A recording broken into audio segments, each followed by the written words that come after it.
नमस्कार। मैं हेम झा।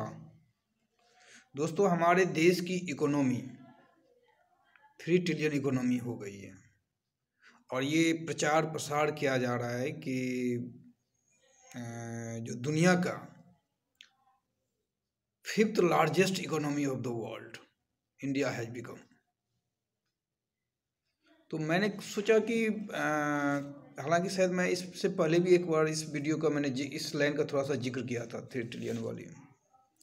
आज स्पेशली मैं इसी पे बात ही कर रहा हूँ।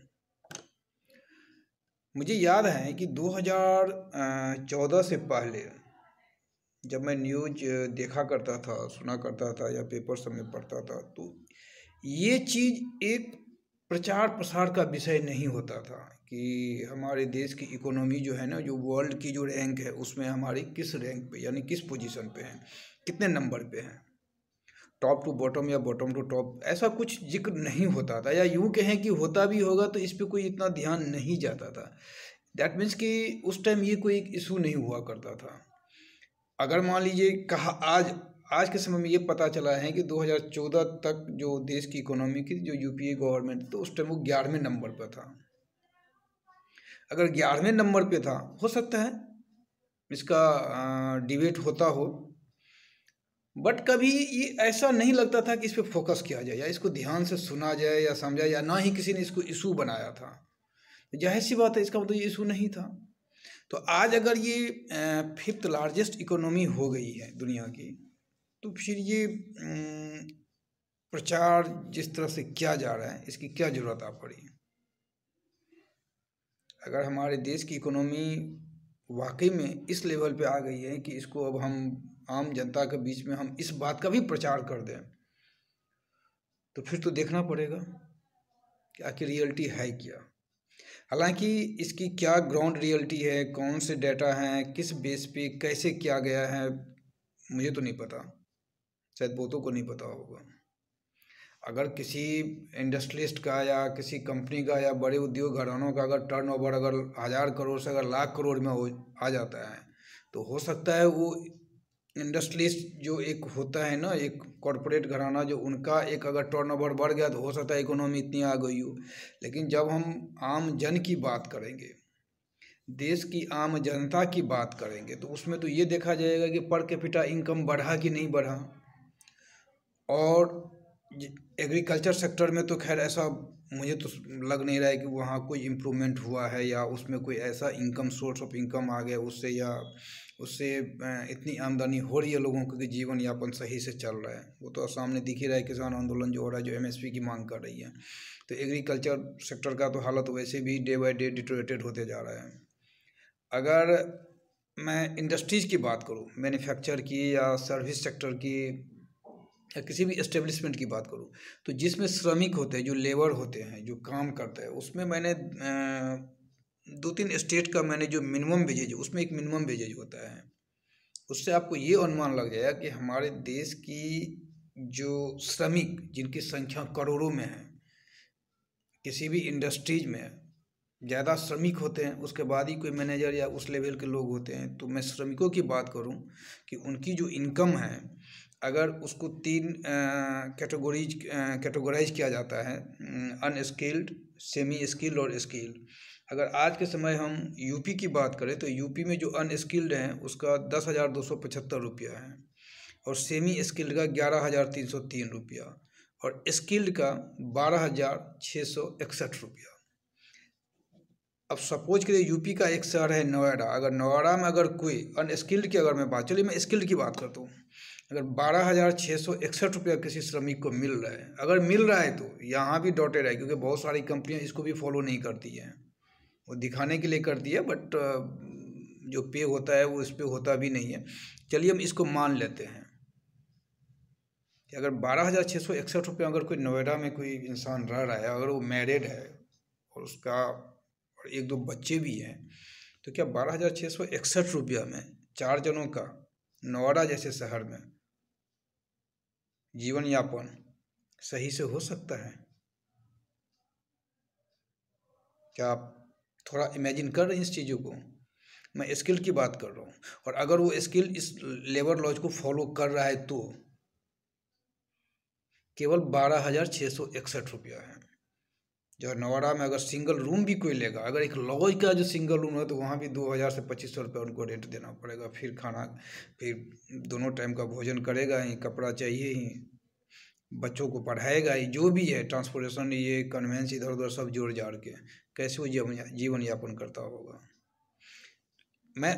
अब मैं यहाँ पे अनस्किल की बात नहीं करूँगा, क्योंकि अगर 12,661 का ये हाल होगा तो 10,275 में क्या होगा आप खुद ही सोच सकते हैं।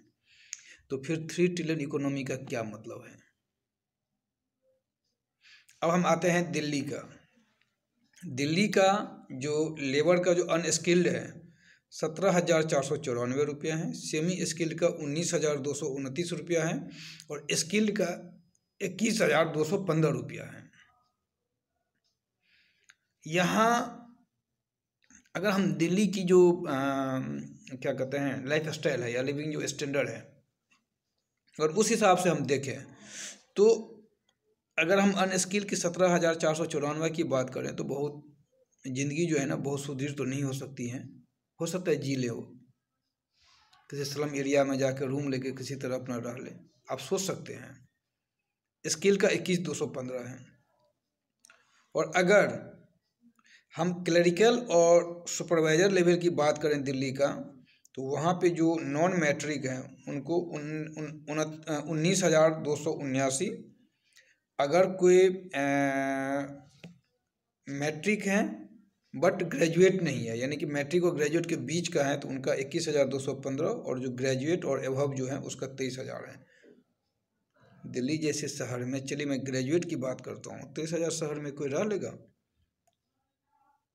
और अगर वो रह लेता है भाई समहाउ कैसे भी हो, तो कौन सा कैपिटल सेव करेगा, कितना पूंजी वो सेव करके रख लेगा, कितना बचा लेगा, वो सेविंग क्या रहेगा उसका? सेविंग तो कर नहीं पाएगा, वो तो जी ले यही बहुत ज़्यादा है। यहाँ जबकि इनकी संख्या करोड़ों में है। मैं बिहार की बात करूँ तो बिहार का आज का जो अनस्किल्ड है वो केवल 10,088 रुपया है, सेमी स्किल्ड का 10,478 रुपया है, और स्किल्ड का 12,766 रुपया है। महंगाई हर जगह एक ही जैसा है। अगर रूम रेंट वहाँ अगर लग रहा है दिल्ली नोएडा में ज़्यादा है, तो यहाँ भी कम नहीं है। पटना में भी रूम रेंट अब वैसे ही है।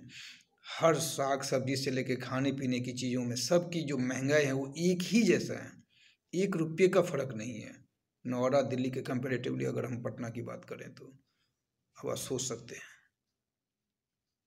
यानी एक जो श्रमिक वर्ग है, जिस श्रमिक वर्ग हमारे देश के मैन्युफैक्चर सेक्टर को चलाता है, जिससे मैन्युफैक्चर होता है, जिससे एक्सपोर्ट इंपोर्ट होता है, अगर उस श्रमिक की आज अगर मैं वर्तमान की बात करूँ, अगर इसमें कुछ इंक्रीमेंट, अगर 1 साल का इंक्रीमेंट जोड़ दे तो बहुत ज़्यादा नहीं होता है, क्योंकि इंक्रीमेंट का कोई क्राइटेरिया है नहीं। जो गवर्नमेंट जो बीडीए रिवाइज करती है, उसके अलावा एक कंपनी अपनी तरफ से क्या देती है उसका कोई हिसाब किताब ही नहीं है।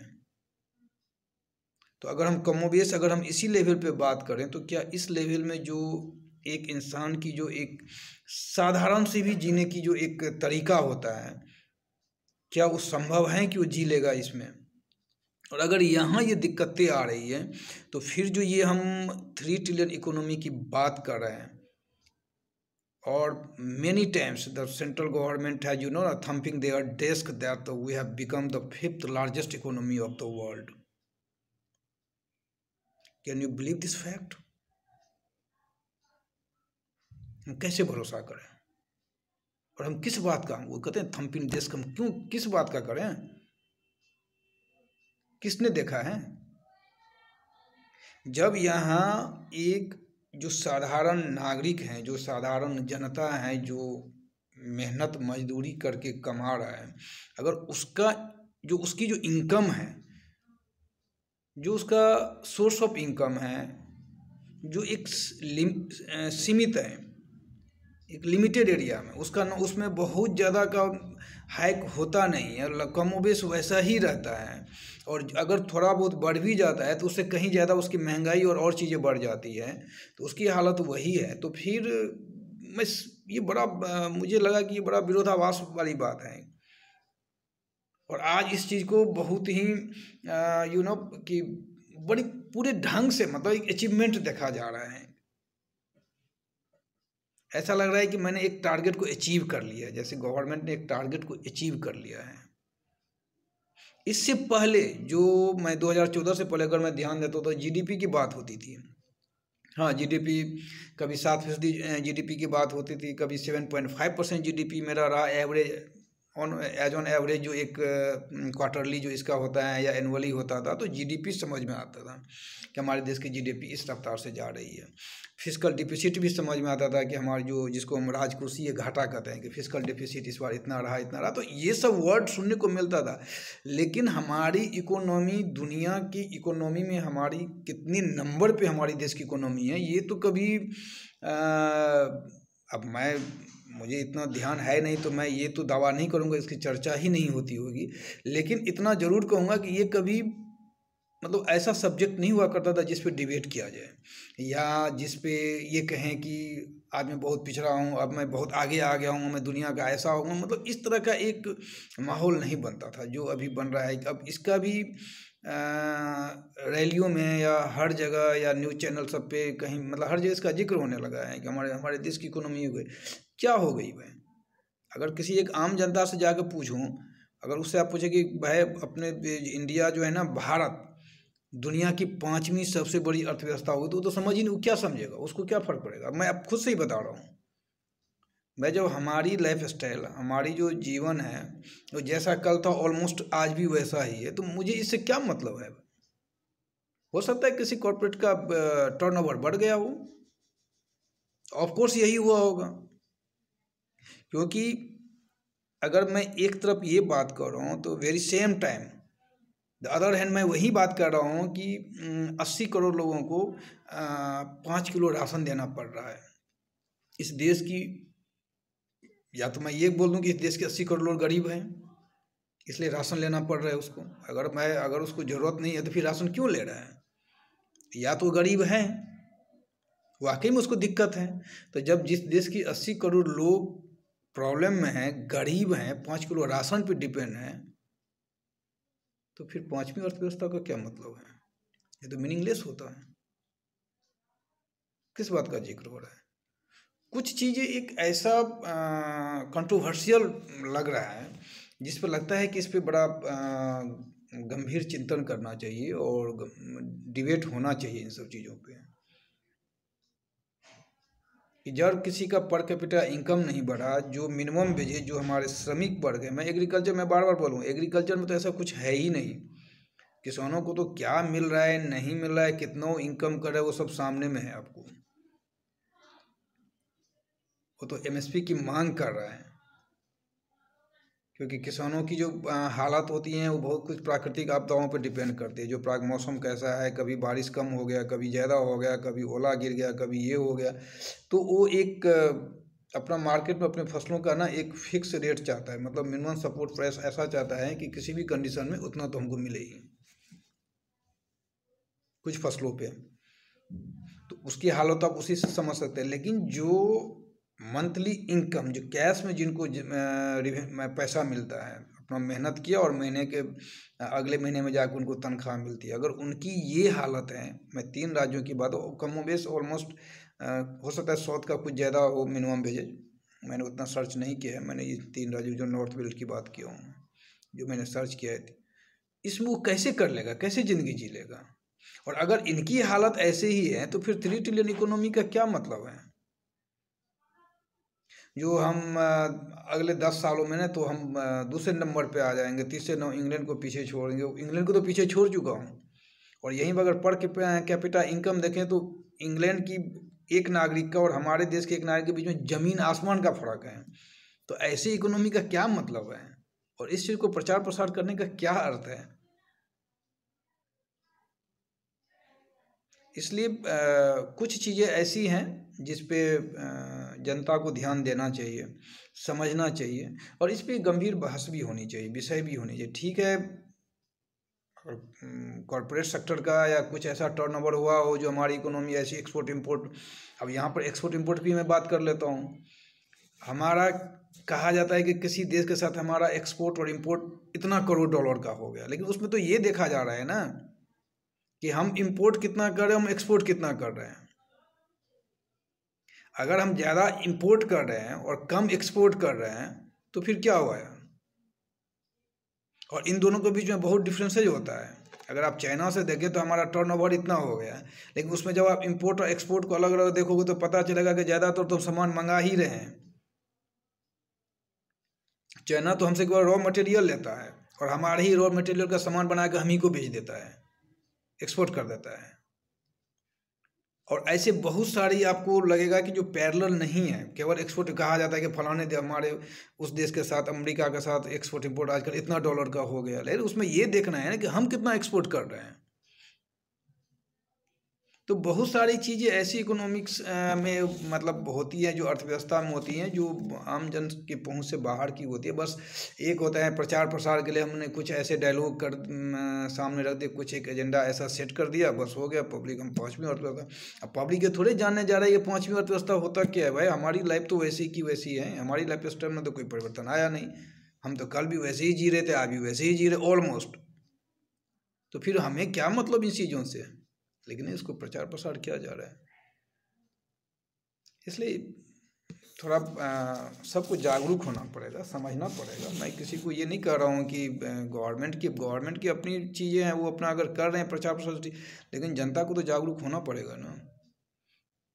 धन्यवाद दोस्तों, और मेरे वीडियो को सब्सक्राइब करिएगा और लाइक करिएगा। धन्यवाद।